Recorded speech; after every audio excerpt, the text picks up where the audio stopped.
Hi everyone, I'm living in Sweden, a country so highly developed and wealthy, they can't even give us affordable electricity. This winter it's expected that many people will be paying upwards in the thousands more a month on their electricity bill, just in order not to freeze to death. Let's just get a general consensus through the media here. Quote, experts are warning people for shocking bills this winter. If you own a villa in Sweden, that is a regular house, that is circa half the population, then you risk having to pay upwards of 50,000 crowns more for electricity this winter. The average house owner in southern and middle Sweden could expect to pay 85 to 95,000 more for electricity during winter. This is almost 3 times higher than Sweden's previous winter. Here's a case that just randomly popped up when I was browsing the news. In Stockholm, a couple was shocked when they received an electricity bill over 100,000 crowns. Understandably, people have been outraged, and to this energy crisis, Sweden's biggest newspaper commented, quote, "Why can't electricity be considered a luxury rather than a necessity? Huh? You ever think about that? People have too much money." Wow. People have too much money. They cry about electricity, but travel. They go on vacation and own 2 cars and maybe a cabin, maybe a horse. They eat at restaurants. Oh, how dare they. And they buy a cell phone for thousands of crowns. End of quote. In the article, there's no brackets explaining that these are all normal things that come with working hard. So basically, this quirky girl stereotype attempted some kind of "we should be grateful" poetry, accusing people of being spoiled and ignoring that electricity bills have been upwards to 50 to 100k more a month for certain households. This is not because these households are living excessively, they are simply living the same way they have always lived before politicians did what they did. Only now, it's ungodly expensive to just own a simple home the way that you've earned through your many years of hard work. Oh man, it does not pay off to be loyal to society. God. Oof. I am really happy that I didn't get any good grades in school. Instead, I get this wonderful opportunity to tell you about the sponsor of this video. Check them out. CannabisLight.se, the finest quality CBD products in Northern Europe. EU regulated, non-psychoactive hemp oil, as well as buds and muscle recovery cream for the athletes. No THC, 100% legal, and you get 15% off on all products if you use the code ARIBLATTE. I personally endorse this company due to the high quality of their products. I know the people involved, they're very serious, very knowledgeable, and they know what they're doing. Make this your regular CBD provider, and you'll know what you're doing as well. Let's carry on with the video. Oh, and a few years ago, this brilliant, highly esteemed journalist made fun of everyone objecting to high gas prices by saying, quote, "It's not a human right to live on the countryside." And this is why I choose to laugh when 115,000 men rage against gas prices. End of quote. What's remarkable about Sweden, however, is that you won't see any yellow vests or public protests. Just a lot of bending down.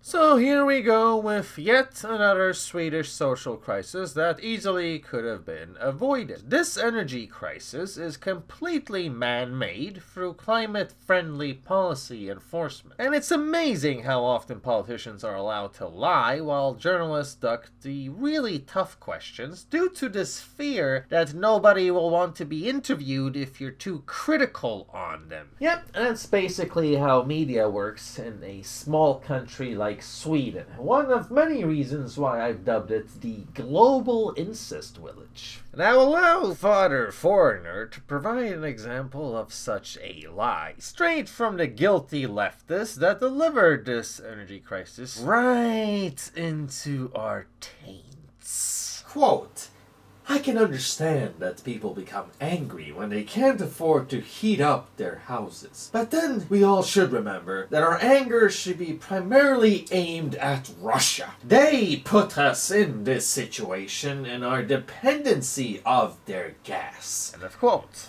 Uh-huh.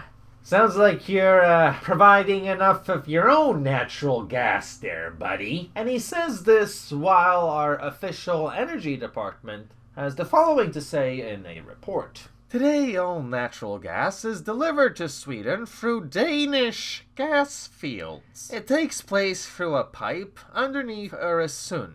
End of quote. You know, living here, I've certainly noticed Swedes are experts at saying one thing and doing another. Sometimes completely by accident, just naturally occurring through their vagina culture. Oh, sorry, feminine culture. Meaning nobody ever wants to take responsibility or help out, since nobody ever wants to be responsible for making someone feel bad by pointing out their flaws. And with a culturally Germanic mindset of everyone must get along, they march in a unison line straight off of a progressive cliff. But wait! There's more! As a miracle solution, a Swedish minister wanted to introduce a financial emergency unit where people can get payment plans to deal with their electric bills. Quote, "We want to increase security and comfort for those who feel worried about not being able to pay their bills this winter." End of quote. Oh, okay, so instead of changing your policies, your solution here is to offer putting people in debt. Debt that can take years to pay off for some people. You know, Sweden talks a lot about diversity, yet it's pretty rare in the country to get the actual perspective of an immigrant. You know, someone who knows what it's like to get gypped. So here's the angry foreigner take, standing on the outside looking in. And what I'm seeing is a group of politicians who don't want to lose their most devoted sucker middle-class voters, so they presented a band-aid solution, which also has the advantage as an effective mind control tool, fooling Swedes something is actually being done. So what they did here is introduce a bill emergency where the government can offer loans through electric companies, so people can pay off their bills over many months. Debt is the miracle solution by our overlords. Dear citizen, brace yourself for the energy tyranny of the climate clits. And let's just for a moment say that it is true. The best scenario vis-a-vis global warming is about 10 feet raise in water. That's the best scenario over the next 40, 50 years. That's the best scenario. The worst scenario is about 100 feet. But let's just take the 10 feet. If the water on the planet is going to rise up 10 feet, the southern part of the United States is gone. England is gone. Most of Europe is gone. If that's the case, let's just take Florida, for example, which is one of the fastest growing beachfront condominiums on the planet. In the prospectus, when you invest, there should be, in the footnotes, if global warming is for real, they won't put it that way, global warming happens and water rises 10 feet, this investment you made is fuck all. Not one single investment prospectus written this century has alluded to global warming. Not one motherfucker. If it were really true, the banks wouldn't invest. The banks wouldn't finance because the financial institutions, the banks of this world know it's not going to happen.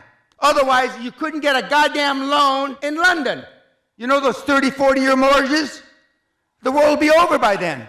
With the greatest respect, ma'am, it's the greatest fraud that's been perpetrated on mankind this century. I guess this is a good time to remind people of the fact that politicians, along with journalists, are two of the top 10 jobs for psychopaths. And boy, oh boy, is that a never-ending reminder, because these ego-humanists are trying to blame our electricity prices on Russia. Not the fact that our own government recently shut down all nuclear power plants in Sweden and decided to replace it with things like windmills. Because they want to to impress the world with their climate activism and make you jealous. Yes, you pesky Americans. How dare you not admire these hippies that are so open-minded to new things that their brains fell out? How dare you? Speaking of aristocratic, misanthropic, progressive energy policies, I got an angry message from a German supporter on my #1 donation site, Subscribestar. This, of course, surprised me greatly, as I have never heard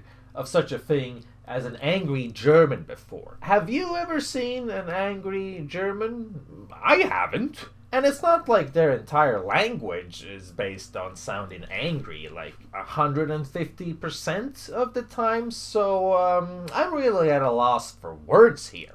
Anyway, let's see how Germany is doing through its people, not its media. In Germany, it's not only the culture, but the whole infrastructure in the country as such that is in a bad shape. You can't even drive on the Autobahn and talk over the phone without interruptions. When I ride my bike 7 kilometers to work, I pass a small forest and lose my phone connection. Trains are always late or just don't come at all. At this moment, as I'm writing my university exams, I'm being driven by my girlfriend so I'm not late. Patients in hospitals are lying in hallways, and the elderly are dying in their own shit because no one cares for them. Our government is turning off nuclear power plants and coal plants during an energy crisis. People pay almost €1 a kilowatt for electricity, and our garbage economics minister pays €400,000 in taxpayers' money to his personal photographer. All of our money is just thrown out for illegal immigrants, climate change garbage, NGOs, and the taxes are crippling. They hate the German people, they are punching us in the face, and 90% don't care. End of quote. Well, at least this German had a right to be angry. Speaking of anger, I guess this is also a good time to remind you that my Patreon got banned recently, thus removing a majority of my income out of my life. Then, when I made a call for help video, YouTube ended up shadow banning that one and age restricting it. So now I'm not just angry foreigner, I'm angry, scared, cold foreigner. Scared of how I'm supposed to survive this Swedish winter in a country that everyone thinks is utopia. You can really tell how these companies think and act in accordance with each other. And hey, don't get me wrong, I love it when people dance and I love it when people get along. I just wish it wouldn't be at my expense. Because now I'm just a starving foreigner. One of many thereof, except I don't get a fancy sponsored TV commercial like those spoiled Africans. Just for your information, dear ball-fondled, luxurious, spoiled viewer, I have way better websites than Patreon that people can support me on. Sites that don't believe in censorship and act on freedom. Now, I used to have 400 people supporting me on Patreon, and only 50 of those chose to migrate to a new platform. Now, I'm sure you don't want to see me have to quit this lovely gig of entertaining you, so check out the links in the video description to save a foreigner. And then you can present yourself as a humanitarian whenever you go on your Tinder dates. Just tell people you're in the business of adopting war refugees in your spare time, and I'll back you up. That level of construed empathy will surely acquire moisture in a female, so let's help each other out, okay, buddy? Now, I'm going to show you how nuanced I am by doing something feminists are always asking men to do. Be open about our feelings. So, let me try to describe my feelings. When I say things about politicians that are generally accepted in other Western countries, like, for example, the valid and frequent stereotype of the politician psychopath, well, then Swedish people make me feel like an alien who is naked. As you can imagine, it would be quite uncomfortable to show up in the country of a new species and have your entire balls out, really, so, that's weird. Yeah, I'm the weird one, apparently. Feels kind of weird. That's my feelings. I've seriously had a repeated critique aimed at me from Swedish people many times about how I'm being too unfair towards the politicians because you're so judgmental when you assume that these politicians aren't doing their best. Think about what it would be like to be in their position. It has to be a tough job. No, actually, plowing you from behind and stripping your culture of its dignity is a surprisingly easy job. I'm actually amazed that you can't see that. The objective description of our clown world reality is as follows. Our government is turning off climate-friendly nuclear power plants during an energy crisis that was created mainly by turning off those nuclear power plants in the first place. And that is how I know that the people in charge of our societies are psychopaths, because we can feel and see in day-to-day counterproductivity of theirs how they are comfortable making sacrifices on our behalf. Now, you Swedes might consider me to be filthy, drenched in alcohol, and completely and utterly uneducated. Yet you're also making me point out the obvious, which is that turning off completely capable energy sources during an energy crisis is utterly insane. Now, pardon my French, but this is a Kafkaesque reality that should remain as satire. So why am I living in satire, and when will this end? It feels satanic. How are people just accepting this? And how did people vote for these parties to begin with, making them the biggest, giving them this power, despite the fact that they are the same parties who've been responsible for all our other completely unnecessary social crisis moments? And why do I feel alone in pointing this out? It doesn't seem to be a generally accepted truth if you're getting your perception of reality through the media coverage, and at this point, I will be referencing that study on psychopathy again. Media and journalism, 2 of the top 10, along with politician. That makes sense. For those confused by why surgeon is on the list, that also makes sense. It's a fine profession where you legally get to butcher people. Too bad it requires an education. Anyway, that's what it sounds like when I talk about my feelings. There's a lot of silent rage and nudity. Extraterrestrial nudity. Lots of feelings of that going on. So, I'm not really sure who got off to this. Is this what women want?